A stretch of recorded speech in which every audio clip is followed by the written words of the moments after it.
आज नेकपा एमाले एक तीरमा दुई निशाना लगाएका छन्। प्राय सबै राजनीतिक दलहरू आउने फागुन 21 गते निर्वाचन हुन्छ र त्यो निर्वाचनमा भाग लिन्छौं भन्नेमा विश्वस्त छ। तर एमाले भने निर्वाचन होइन, अदालतबाट यो अन्तरिम सरकार नै ढालेर पुनः संसद पुनर्स्थापना गर्नुपर्छ भन्ने पक्षमा छ।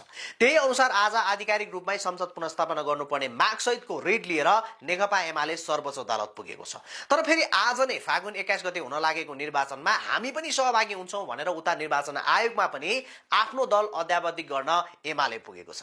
यसरी हेर्दा एमाले सकेसम्म अदालतबाट संसद ब्युटाएर पुनः सरकारमा जाने, यदि यसो हुन नसके फेरि उता निर्वाचनमा भाग लिन जाने, अर्थात् एक तीरले दुई निशाना गर्ने पक्षमा उभिएको देखिन्छ। यति मात्र होइन, फेरि आज एमाले भित्र अर्को एउटा भूकम्प गएको छ। आई एम द स्टेट भनेर बसिरहेका ओलीलाई अब आउने महाधिवेशनमा ईश्वर पोखरेलले टक्कर दिने घोषणा गरेका छन्। यति मात्र नभएर फेरि आज नै उता सुर्खेतमा एमालेका नेता महेश बस्नेत विरुद्ध केही युवाहरूले विरोध पनि गरेका छन्।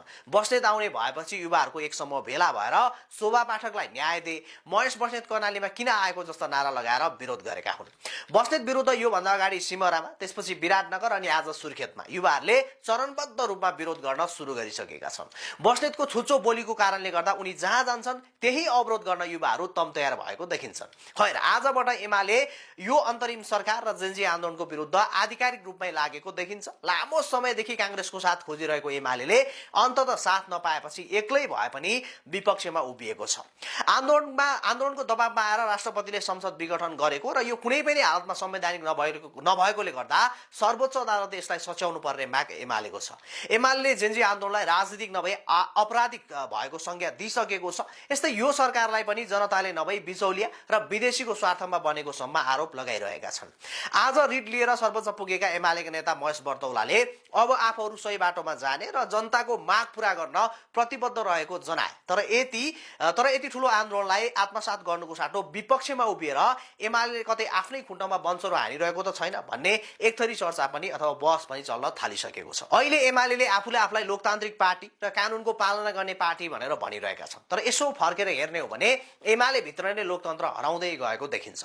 किनकि अहिले एमालेमा ओलीको विचार र पक्ष भन्दा फरक विचार राख्नेहरू या फरक पक्ष राख्नेहरू क्रमशः बायस हुँदै गइरहेको छ। पार्टीभित्र चरम निरङ्कुशता देखाउने ओलीले बाहिर हामी लोकतन्त्रवादी हौं भन्दै हिँड्नु आफैमा हास्यास्पद छ नै।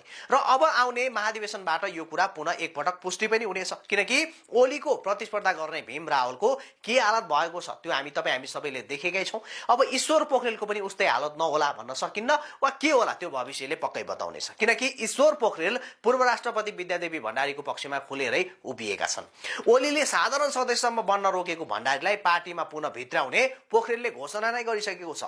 यसरी हेर्दा अब एमाले पुनः दुई किताबमा अर्थात् ओली र भण्डारी किताबमा बाँडिएको पक्का देखिन्छ। अब महाधिवेशनमा भण्डारी पक्षको हार भए असन्तुष्ट पक्षलाई आफूहरूसँग समाहित गराउन उता फेरि प्रचण्ड र माधव कुमार नेपाल दाउ हेरेर बसिरहेका छन्। खैर जे होस्, अब सिङ्गो एमालेका नेता तथा कार्यकर्ताको अगाडि एउटा सुनौलो मौका आइरहेको छ कि नेकपा एमालेलाई ओली तन्त्रमै चलाइराख्ने कि ओली तन्त्रबाट मुक्ति दिलाएर लोकतन्त्रतिर लिएर जाने। यो कुरा अब नेकपा एमालेका नेता तथा कार्यकर्ताले सोच्न आवश्यक छ। किनकि पछिल्लो समय सबैभन्दा धेरै विवादित, सबैभन्दा धेरै जनताको नजरमा तिरस्कृत हुँदै गएको पार्टी कुनै छ भने त्यो नेकपा एमाले हो। र यसको एउटा सिंगल कारण भनेको ओली तन्त्र या बालहटले गर्दा नै हो। त्यसकारणले गर्दाखेरि अब नेकपा एमालेलाई पुनः जनवादमा फर्काउने, पुनः लोकतन्त्रमा फर्काउने जिम्मा एमाले भित्र आएको छ। यो विषयमा तपाईको धारणा के छ?